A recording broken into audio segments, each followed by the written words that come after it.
សម្រាប់ធម្មជាតិស្រស់ត្រកាលនាទឹកដីច្រកលៀងស្ថិតនៅស្រុកក្រកទឹកដីខេត្តពោធិ៍សាត់ខ្ញុំជឿជាក់ថាអារម្មណ៍មួយនេះពេលវេលាមួយនេះគឺការកំសាន្តអារម្មណ៍ដ៏សប្បាយរីករាយនិងមិនអាចបំភ្លេចបានខ្ញុំជឿជាក់ថាបងប្អូនទាំងអស់គ្នានឹងស្គាល់ទីតាំងមួយនេះរីករាយចុងសប្តាហ៍របស់គ្រួសារខ្ញុំកាន់ដំណើរកំសាន្តទឹកធ្លាក់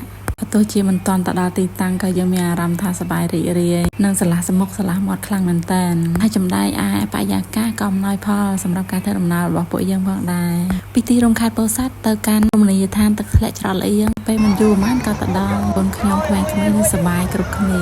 ជាទឹកធ្លាក់ធម្មជាតិពិតៗរាល់ចុងសប្តាហ៍បងអូនគួរតែចំណាយពេលជាមួយធម្មជាតិបានច្រើនតាមដែលអាចធ្វើទៅបានដោយសារបច្ចុប្បន្ននេះបងអូនដឹងហើយសម័យកាលទំនើបបច្ចេកវិទ្យាក៏ច្រើនពីការងារបញ្ហាផ្សេងចូលមកមនុស្សមានបញ្ហាថប់អារម្មណ៍ stress ក៏ច្រើនជាហេតុធ្វើឲ្យសុខភាពយើងចុះខ្សោយដោយមិនដឹងខ្លួនសម្រាប់ខ្ញុំគ្មានអីមានក្តីសុខជាងអង្គុយស្ដាប់សំឡេងទឹកហូរលេងសត្វយំបែបលក្ខណៈធម្មជាតិជាអារម្មណ៍បានសម្រាកពោពេញទៅដោយក្តីសុខហើយអាយុកាន់តែចាស់ទៅកាន់តែចេះទម្លាក់រឿងជាច្រើនដូចជាសម្ពាធនិងចេះកាត់ផ្ដាច់មនុស្សដែលធ្វើឲ្យប៉ះពាល់ដល់អារម្មណ៍បែបជាអារម្មណ៍វ័យក្មេងដែលយើងមិនគិតពីវ័យទាំងអស់បើប្រៀបធៀបទៅនឹងជីវិតរស់នៅយើងប្រចាំថ្ងៃខ្លះយើងធ្វើជីវិតផ្ទុយនឹងទឹកហូរយើងព្យាយាមហាយបញ្ច្រាស់ទឹកតែដឹងថាវាហត់យើងមិនចេះដាក់ចុះយើងជំនះតែការពិតទៅធម្មជាតិបង្រៀនយើងឲ្យចេះបត់បែននិងចេះបត់បែនខ្លួនទៅតាមកលៈទេសៈមួយចំនួនប្រៀបដូចជាទឹកហូរពេលនេះអញ្ចឹងវាក៏តែពីហូរតាមទីខ្ពស់មកទីទាបទៅតាមធម្មជាតិរបស់វា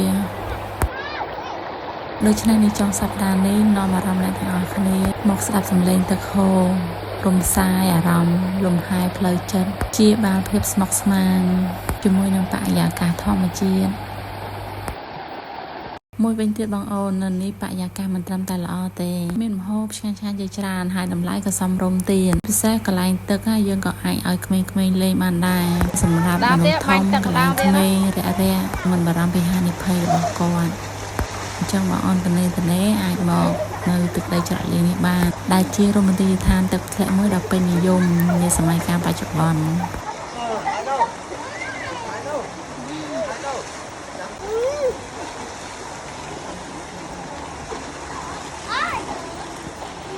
ចាំបន្តពីលេងទឹកនាំគ្នាញ៉ាំអីចឹងនៅទីនេះមានច្រើនណាស់បងអូនមានប្រហិតចៀនមានមាន់ដុតមានត្រីអាំងនិយាយរួមតាមអាហារយើងកំងមានកញ្ចុះមួយដាច់ដោយឡែកផ្សេងគ្នាហើយមួយវិញទៀតអ្នកខ្លះគាត់ប្របាក់ដើរគាត់អាចជិះឡើងមកបានជិះឡានឡើងមកតាមភ្នំបានពេលនេះខ្ញុំមកលេងទឹកធ្លាក់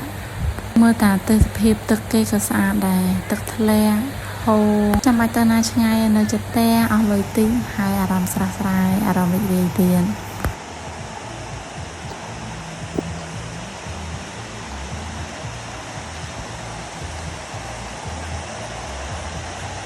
បន្តពីស្ដាប់សំឡេងទឹកហូរការប្រើជីវិតបែបមិនខ្វាយខ្វល់ពីអ្វីទាំងអស់របស់ក្រុមគ្រួសារខ្ញុំនាពេលចុងសប្តាហ៍នេះធ្វើឲ្យស្មារតីនិងអារម្មណ៍ថ្លាបានកាន់តែច្រើនមែនតើហើយត្រឡប់អេដមីនផងដែរចូលចិត្តពាក់អាវលិចដែលលិចជាមួយនឹងធម្មជាតិទៅថតរូបទៅស្អាត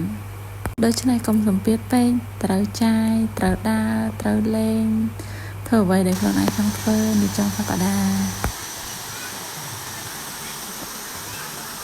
អូខេអរគុណអ្នកទាំងអស់គ្នាសម្រាប់ការទស្សនាវីដេអូរបស់នាងខ្ញុំទោះបីពាក្យខ្លះនិយាយច្រើនមិនគួរគប្បីសូមអភ័យទុកទោសជាមុនបំណងតែមួយគត់ចង់ឲ្យអ្នកទាំងអស់គ្នាមានអារម្មណ៍ស្រស់ស្រាយរីករាយជាមួយធម្មជាតិចំណាយពេលវេលាដល់ក្តីសុខឲ្យខ្លួនឯងនិងក្រុមគ្រួសារអំឡុងពេលដែលយើងមានឱកាសគ្រប់គ្រាន់សម្រាប់ផ្ដល់ឲ្យអូខេអរគុណច្រើនសង្ឃឹមថាវីដេអូនេះជាប្រយោជន៍សម្រាប់អ្នកទាំងអស់គ្នារីករាយចុងសប្តាហ៍ជាមួយ admin អរគុណច្រើនបាយបាយ